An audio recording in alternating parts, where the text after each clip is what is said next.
lalu saya ajak Anda berbincang lagi bersama dengan Bung Rocky. Bung Rocky, seperti Anda perkirakan juga bahwa ini memang kasus antara Kejaksaan Agung dengan Kapolri ini diselesaikan secara adat begitu ya, karena sudah bertemu di istana dan kemudian ada foto bareng gitu dengan Menko Polhukam, bahkan juga dengan Panglima TNI juga ada foto barengnya ini ya.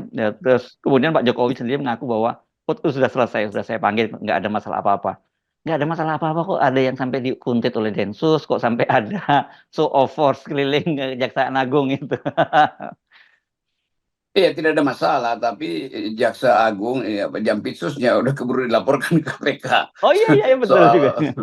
Jadi bayangin misalnya nggak ada masalah, tetapi ada masalah baru tuh. Apakah Hmm, laporan ke KPK itu juga akan dibatalkan karena sudah hmm, terjadi hmm, perjanjian adat? Kan hmm, ini konsekuensi dari sistem bernegara kita tuh. hmm, Bagaimana mungkin Jokowi mengatakan tidak ada masalah dan tidak ada penjelasan kenapa tidak ada masalah tuh? hmm. Jadi kemarin itu petasan anak SMP apa yang yang dar di Jaksa Agung di Kejaksaan, atau yang ngintip Jampitsus itu Nah, mungkin adalah orang iseng gitu. Jadi kelihatan betul bahwa memang ada masalah besar, tetapi ingin dialihkan itu karena ketegangan politik yang makin memuncak hari-hari ini. ya, Tapi ya. kita tertagi bahwa apa masalahnya tuh. Majalah Tempo pasti bongkar ada masalah di situ tuh. Udah keburu Hmm, diedarkan majalah Temponya tuh. Nah, hmm. sekali lagi keterangan-keterangan yang diberikan oleh Pak Jokowi justru menandakan bahwa dia memang nggak bisa menyelesaikan masalah. Karena itu dianggap memang nggak ada masalah. Ya, ya, ya, ya. Dan padahal ini kan harus dilihat juga kenapa tiba-tiba kok Jampitsus dilaporkan oleh IPW ke KPK begitu ya. Kan ini orang kemudian di mana nih peran IPW? Oke lah, kita lupakan soal IPW-nya, kan dia hanya pion dalam permainan itu. Tapi potret besarnya kita lihat kenapa kasus itu muncul di tengah situasi seperti sekarang begitu nih, kan seolah-olah saling menyandra begitu, dan kita menunggu bagaimana KPK kemudian menindaklanjutinya gitu. Iya, itu bagaimanapun itu, kendati itu semacam ya sempilan kasus yang mungkin nggak pernah dibayangkan oleh IPW, bahkan ada penyelesaian adat, tapi dia udah Hmm, keburu laporan itu, atau memang sudah diduga bahwa sebaiknya dilaporkan aja supaya yang memesan laporan itu hmm, bisa atau laporan itu sesuai dengan yang dipesan dari awal, bahwa memang akan dilaporkan sebetulnya, tetapi dibikin ribut-ribut dulu di headline media massa kan. Tapi hmm, sekali lagi konstruksinya tetap sama, bahwa ini dua institusi berkelahi untuk dua kasus yang mungkin saling ingin ditukar tambahkan, hmm, hmm, tetapi eskalasinya kejauhan itu hmm, soalnya hmm, tuh, hmm, hmm, sehingga jadi bola liar sebetulnya, atau memang ingin dinyatakan sebagai bola liar untuk memancing presiden turun tangan tuh. Tapi hmm, sekali lagi Jokowi nggak punya kemampuan untuk menerangkan pada publik. Jadi memang Jokowi tahu ada persoalan, tetapi untuk menerangkan pada publik dia takut konsekuensi dari keterangan dia. Kira-kira begitu hmm, soalnya tuh. Kenapa? Ya karena Jokowi ya dia dijepit sebetulnya, bukan dijepit, tidak mampu untuk mengambil posisi hmm. di antara kepentingan-kepentingan oligarki yang bermain di sekitar dia kan. Ya, Hanya ya. itu penandanya bahwa Jokowi bukan seorang leader, tapi dia seorang dealer. Ya, ya. Ini coba mari kita ini kan ya, karena dibilang nggak ada apa-apa ya. Itu mari kita lihat konstruksi peristiwanya ya secara kronologis ya. Ini kan mulai ribut-ributnya ketika Jaksa Agung Pidana Khusus sedang makan malam di sebuah restoran, dan kemudian dikuntit oleh dua orang. Bukan hanya dua orang, sebenarnya di luar juga banyak yang mengikuti itu. Dan kemudian ketangkep ini orang yang mengikutinya itu. Pertanyaannya dalam rangka apa dikuntit itu? Kalau sekedar teror, saya kira bukan dikuntit ya. Kalau diteror tentu dengan cara yang berbeda. Tapi kalau dikuntit kan berarti ada target-target gitu. Secara pidana lah yang yang diuncapkan kepada Jampitsus kan begitu. Padahal pada saat itu Jampitsus sedang menangani kasus besar juga. Nah, apa kepentingannya menjadikan dia jadi terpidana dan sekarang kemudian buktinya dilaporkan ke KPK kan gitu. Iya, kalau kita tanya pada Sherlock Holmes, biasanya Aha, Sherlock Holmes aha, menyebutkan hmm. it is elementer, Watson. Yes, oke. si, si, Ah, si Watson itu yang resersennya tuh. ya. Jadi bagi si Sherlock Holmes ya gampang aja menunjukkan bahwa begitu ada intipan, itu artinya memang sengaja di diintai dari awal itu. Hmm, Dan mengintip itu artinya menunjukkan pada publik, bahkan dibocorkan, kami sudah mengintip loh. Kalau hmm, dia ngintipnya, jadi orang bisa, kalau Sherlock Holmes kan bilang, itu sengaja dibocorin lagi diintip, bukan karena ketahuan lagi ngintip. Jadi bisa memang dimaksudkan lagi diintip supaya mulai ada celah pada pers untuk membongkar. Jadi diumpan buat pers. Demikian juga yang mondar-mandir di ngepung-ngepung Kejaksaan. apa namanya kejaksaan itu juga memang dimaksudkan untuk memberi sinyal bahwa ada masalah. Nah sinyal itu yang mestinya dilihat oleh Jokowi bahwa memang ada masalah di situ tuh. Apapun yang hendak ditutupi Jokowi dengan mengatakan tidak ada masalah, justru membuat masalah lebih banyak atau lebih dalam lagi masalahnya tuh.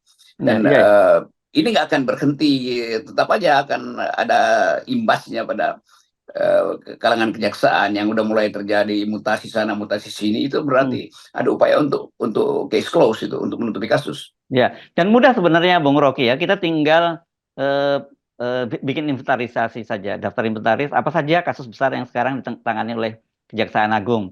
Itu kan kemudian kalau tiba-tiba kasus itu lama menguap, lama tidak ada follow up-nya atau lama-lama menguap, ya berarti memang itu sebenarnya jadi target kan begitu.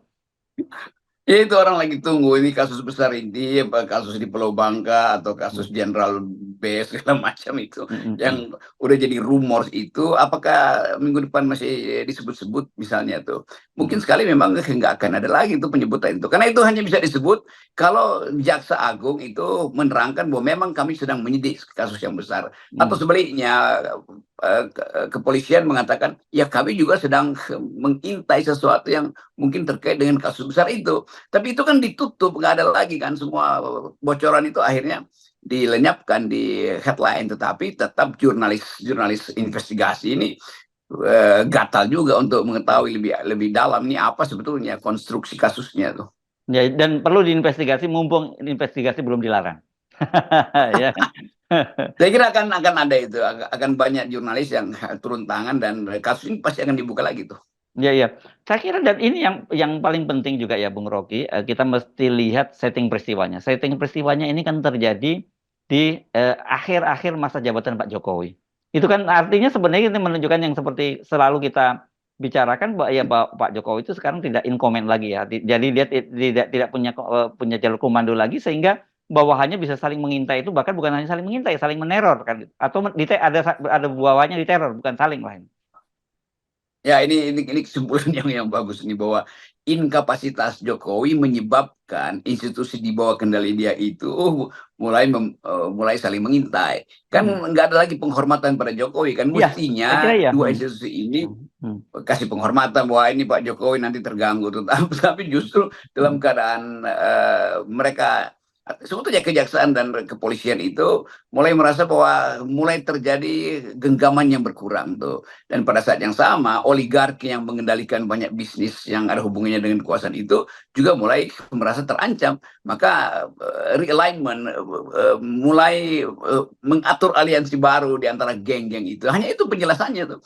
Dan Jokowi memang nggak mampu lagi menegur dari awal. Kalau sinyalnya Jokowi tangkap dari awal, tentu Jokowi udah bisa kasih sinyal, dia melulu semua tuh gue yang atasin nanti. Ini udah keburu pecah sebagai problem, dan masyarakat internasional mewatch itu sebagai masalah di Indonesia, masalah demokrasi, masalah ketidakstabilan politik, masalah gangguan keamanan, dan semua itu faktor yang negatif faktor buat investasi.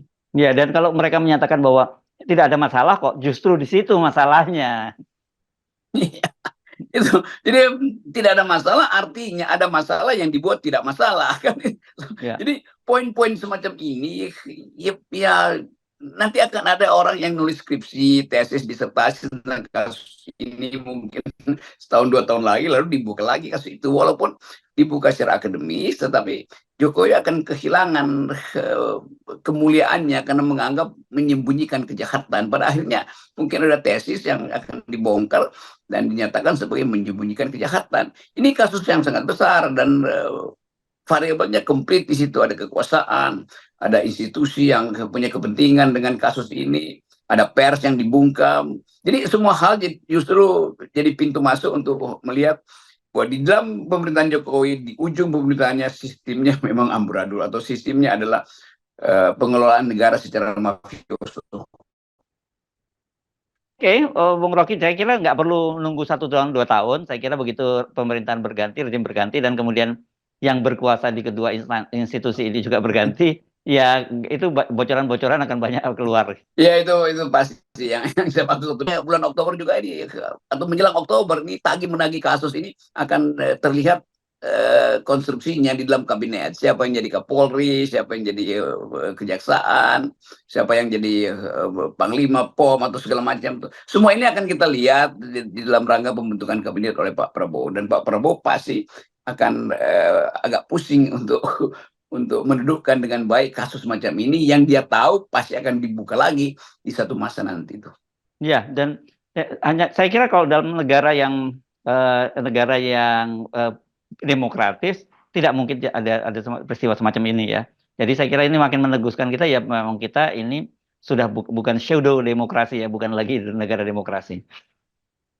Ya itu poinnya di situ tuh. Jadi demokrasi kita akhirnya memperlihatkan wataknya itu demokrasi yang hanya ada di dalam bentuk penanda, yaitu ada institusi, ada kejaksaan, ada polisi, ada mahkamah konstitusi. Oh, seolah itu negara demokrasi. Tapi fungsi-fungsi dari sebuah negara demokrasi justru tidak dihadirkan di era Presiden Jokowi, dan mudah-mudahan di era Pak Prabowo ini bisa diselesaikan. Tapi itu juga beban baru tuh, dan konflik itu masih akan berlanjut karena sisa-sisa rejim Jokowi kan carry over masuk ke dalam kapasitas kabinet Pak Prabowo. Kan itu intinya kan, baser-baser Jokowi juga pasti akan bergerombol di sekitar kabinet Prabowo sebagai bawaan